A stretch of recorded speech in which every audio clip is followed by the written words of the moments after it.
A man nearly suffocated to death because of the paint on his face. A woman's skin caught fire in front of a film crew. A teenage girl was handed pills to keep her awake, then more pills to put her to sleep. These are not rumors whispered about some forgotten horror picture.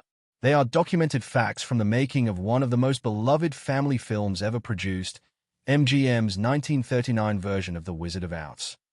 Behind the ruby slippers and the yellow brick road sits a production history soaked in injury, addiction, and footage that MGM chose to erase forever. Somewhere in a vault, or perhaps nowhere at all, exists a longer, stranger, more frightening cut of this film, one the studio decided the public would never see.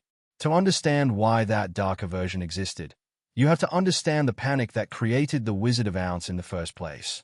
In 1937, Walt Disney's Snow White and the Seven Dwarfs shattered every expectation Hollywood had for animated film, pulling in roughly $8.5 million against a budget of about $1.5 million. Every studio executive in town suddenly wanted a piece of that fantasy gold rush, and none felt the pressure more than Louis B. Mayer at MGM. Mayer was terrified that Disney would own the family entertainment market outright if MGM didn't respond, and respond fast. His staff scoured fairy tales and fantasy novels for something with built-in name recognition, and L. Frank Baum's The Wonderful Wizard of Oz, already a beloved book series since 1900, kept rising to the top of the list. The rights, however, had a complicated history. Producer Samuel Goldwyn had actually purchased them back in 1934 for $40,000, originally intending to build the film around his comedy star Eddie Cantor as the Scarecrow. 4 years the project sat dormant while casting rumors swirled. W.C. Fields as the Wizard, Shirley Temple as Dorothy, but nothing materialized.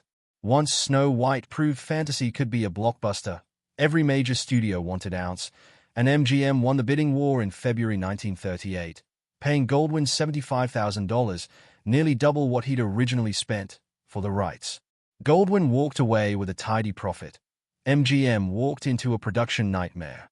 From the moment filming began, everything about The Wizard of Oz ran hotter, longer, and more dangerously than a typical studio picture. The average MGM production of the era cost around $500,000. Oz eventually devoured somewhere between $2.70 and $3.7 million, making it the most expensive film the studio had ever attempted. 12 different writers cycled through the screenplay, each one tearing apart and rebuilding scenes the last writer had finished. Directors came and went. Richard Thorpe was fired after 2 weeks, George Cukor stepped in briefly to redesign the look of the characters, and Victor Fleming eventually took over before leaving mid-shoot to rescue Gone with the Wind, at which point King Vidya quietly finished the Kansas sequences without receiving credit. Test footage shot in the earliest weeks looked so strange and unusable that entire reels were later junked rather than risk anyone seeing MGM's false starts. It was inside this chaos, rewrites, firings, ballooning costs, and a studio desperate to control its image, that Metro-Goldwyn-Mayer built sequences it later decided were simply too much for audiences. Some were cut for pacing, some were cut because they frightened preview crowds, and some, according to those who worked on the film, were cut because they revealed something the studio didn't want anyone associating with a wholesome family picture, how much suffering had actually gone into making it. Consider the sequence that never survives in any complete form today, the Jitterbug number. In the finished film, the Wicked Witch simply threatens to send a little insect ahead of Dorothy and her companions as they cross the haunted forest. That single ominous line is the only trace left of what was originally a full 6-minute set piece. In the unused version, the witch's insect was a giant, nightmarish jitterbug that infected Dorothy, the Scarecrow, the Tin Man, and the Lion with a kind of full-body seizure disguised as dance. Their limbs would jerk uncontrollably, their heads would snap side to side, and the trees of the haunted forest itself would sway and clap along, as though the entire landscape had joined in tormenting them. It was a full-blown musical breakdown filmed as body horror, choreographed to leave the characters collapsed from exhaustion just as the flying monkeys swooped in to finish the job. The production poured everything into that number.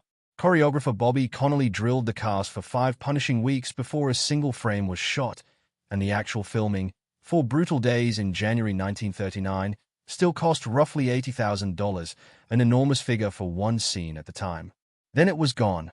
Preview audiences reportedly found it unsettling rather than fun, and studio executives worried that tying the sequence to the jitterbug dance craze of the 1930s would date the film almost immediately.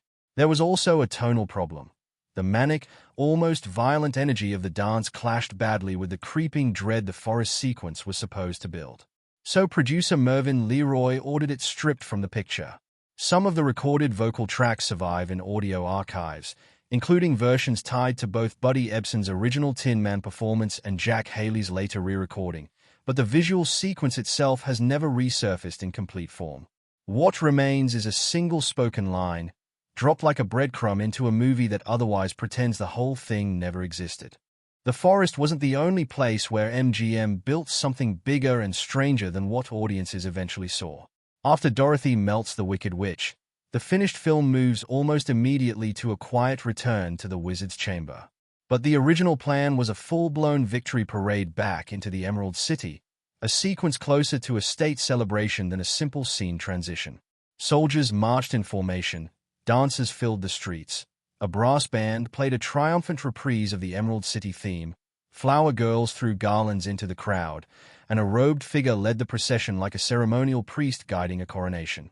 It was designed as the emotional explosion the whole film had been building toward, proof that the heroes had truly won. That triumphant parade was cut for a mixture of reasons that all point back to the same problem.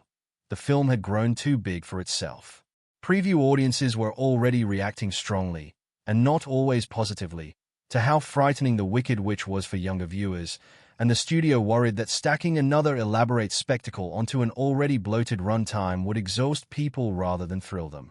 So the parade fell victim to the same trimming that claimed the jitterbug number. Today, almost nothing of it survives beyond a few seconds glimpsed in an old trailer and a handful of continuity photographs and production notes. An entire parade sequence, built at real expense with real performers, is now little more than a rumor with a paper trail. Perhaps the strangest of all the abandoned sequences involved the Tin Man. After his tender, aching song about wanting a heart, the Wicked Witch originally had one more trick planned for him, turning him into a living beehive. Bees would pour from his metal body, and the twisted punchline of the scene was that their stingers would simply bend uselessly against his tin shell. What could have played as slapstick reads, in the surviving still photographs, as something closer to body horror. Bees crawling across a man made of metal while Dorothy looks on in horror beside him.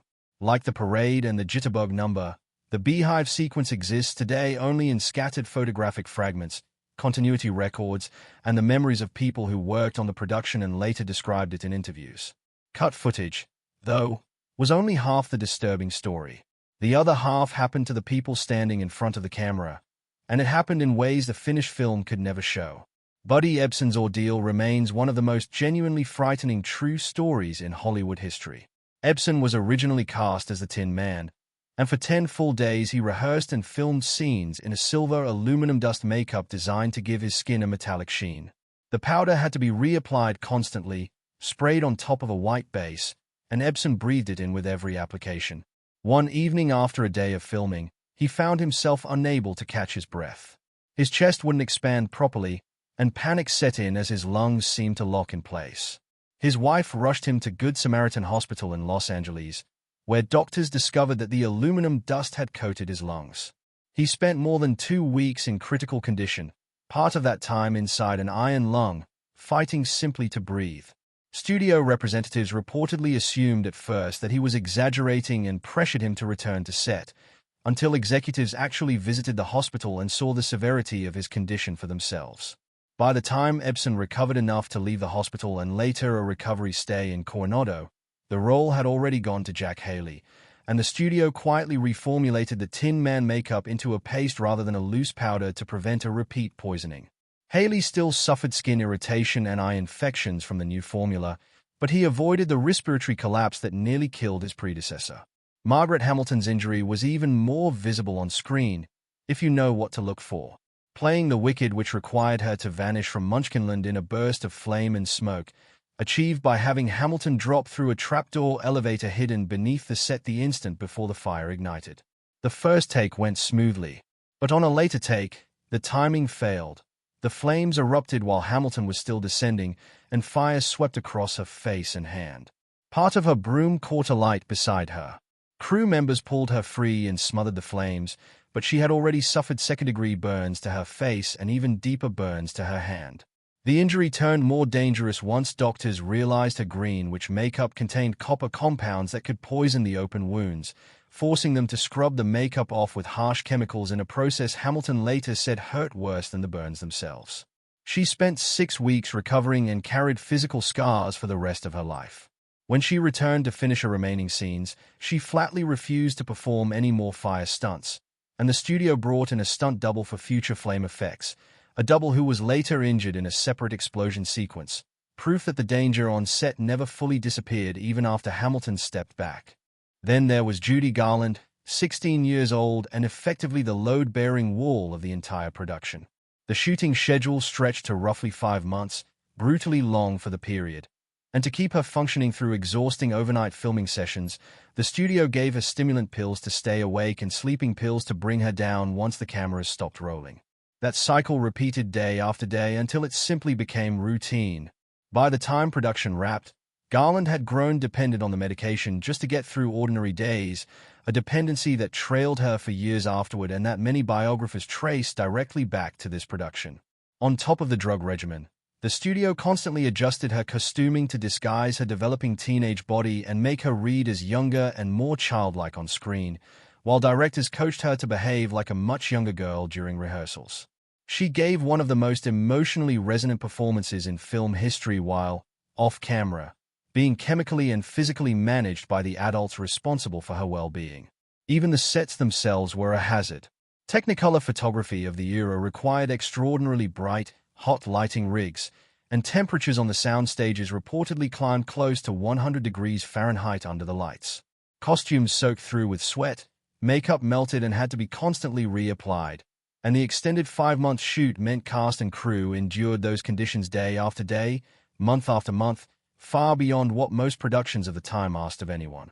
When the film finally premiered, quietly, in the small Wisconsin towns of Oconomowoc and Kenosha in August 1939, as a cautious test before the wide release, audiences responded with genuine enthusiasm, especially to Judy Garland's rendition of Over the Rainbow, a song the studio had nearly cut multiple times because executives worried it slowed the story down. But the wider financial picture told a bleaker tale. Despite earning around $3 million worldwide and landing as the third highest-grossing release of 1939, MGM's own book showed the film as a loss, its ballooning production costs outweighing its initial box office. It would take re-releases in theaters and, eventually, decades of television broadcasts to turn The Wizard of Oz into the profitable classic it's remembered as today. At the Academy Awards that followed, the film picked up 6 nominations but was largely swept aside by Gone with the Wind, taking home only Best Original Song for Over the Rainbow and Best Original Score for Herbert Stothart,